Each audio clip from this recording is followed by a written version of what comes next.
High stakes in the biggest abortion case in more than 2 decades.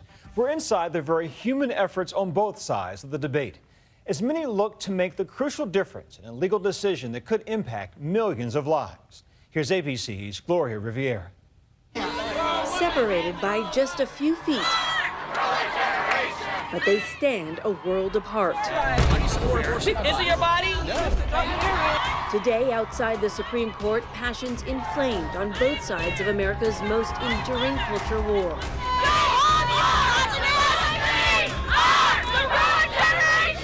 While inside, the most important abortion case being considered in a generation. Improve patient safety, and that's what these laws have always been about. They won't promote women's health.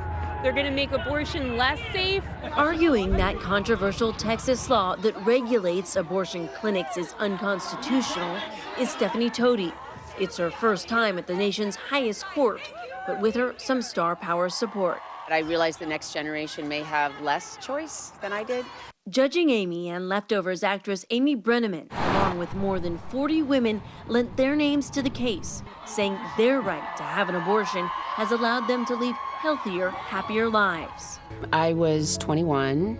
I was in college. I think it was like after my junior year or something. This week, Brenneman opened up about her own abortion story in this emotional video posted to YouTube. I feel so blessed that I was in a place where I wasn't shamed and I was supported. She says the stigma associated with abortion can only end if women come out of the shadows. If you start delving into your family and friends, you're gonna find a woman who's terminated a pregnancy, you know? So therefore, it's in everybody's life. And I draw the line for Whitney. Believing restrictions around the country are going too far, she's joined forces with other celebrities in the Draw the Line campaign. I'm Elizabeth Banks, and I draw the line for Rebecca. Encouraging women to share their stories about how abortion helped them instead of hurting them. This is not the first campaign of its kind. I had an abortion last year. It was an incredibly positive experience for me because I didn't want to become a mother. Last year, Amelia Bonow decided to share her story on Facebook and giving it a hashtag, #ShoutMyAbortion, and it went viral. Plenty of people still believe that on some level, if you are a good woman, abortion is a choice which should be accompanied by some level of sadness, shame, or regret. But you know what? I have a good heart, and having an abortion made me happy in a totally unqualified way. Bonow says she was not surprised by the outpouring because 1 in 3 women in this country have had an abortion by the age of 45, according to one study. Within a couple of hours, there were women in and out of my social circle that were just saying, hey, I had an abortion too. I think the Shout Your Abortion campaign is phenomenal. I love it. They've taken it personally. Look at you!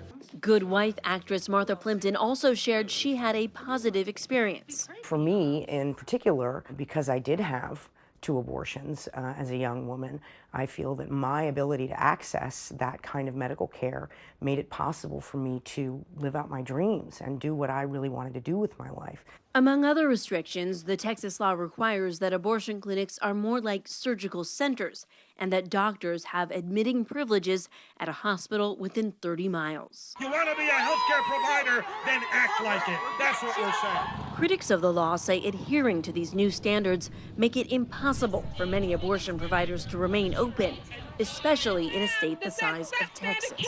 Millions of women in Texas and other states across the region are at risk of losing their constitutional right to access safe abortion care. Millions of women. The ripple effect could be huge. Absolutely. We have seen copycat laws in other states in the South. And since the law was enacted, half of the abortion clinics in Texas have closed. What kind of personal stories are you hearing? Stories about women having to travel out of state because the waits for an appointment with an abortion provider in Texas have become so long. In a new documentary, Trapped, doctors and nurses at Whole Women's Health, one of the Texas abortion clinics that's challenging, share stories about how they had to turn away women in need. There's a 2 or 3 week waiting list for a procedure where time is of the essence. I remember getting a call once from a patient. She said, what if I tell you what I have in my kitchen cabinet and you tell me what I could do? But those on the other side of this issue say that the Texas law and others like it are designed to protect women's health.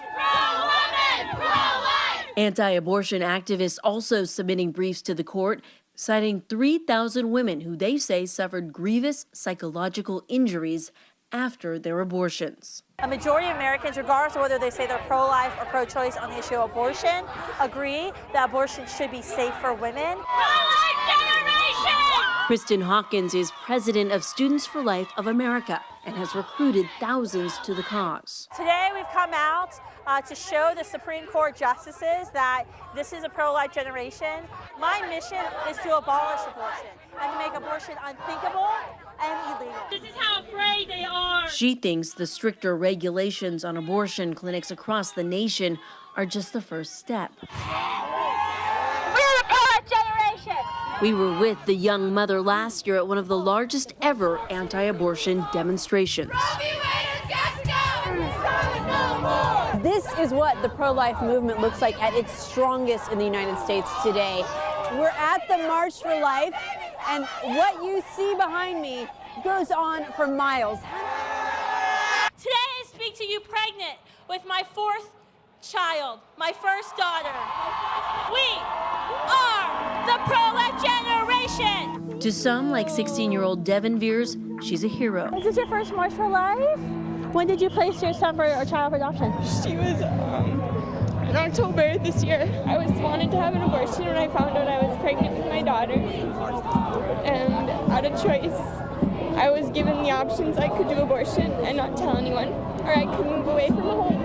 I went to a maternity home, and in October I placed my daughter for adoption. And because of her, I'm not ashamed to have gotten pregnant at my age anymore. Hawkins regularly conducts what she calls sidewalk counseling outside Planned Parenthood clinics with student volunteers like Sam Serrano of the University of New Mexico. Usually whenever I sidewalk counsel in the back alley on top of a ladder so that we can reach over to the girls over the wall. You don't have to go through this. Protect women!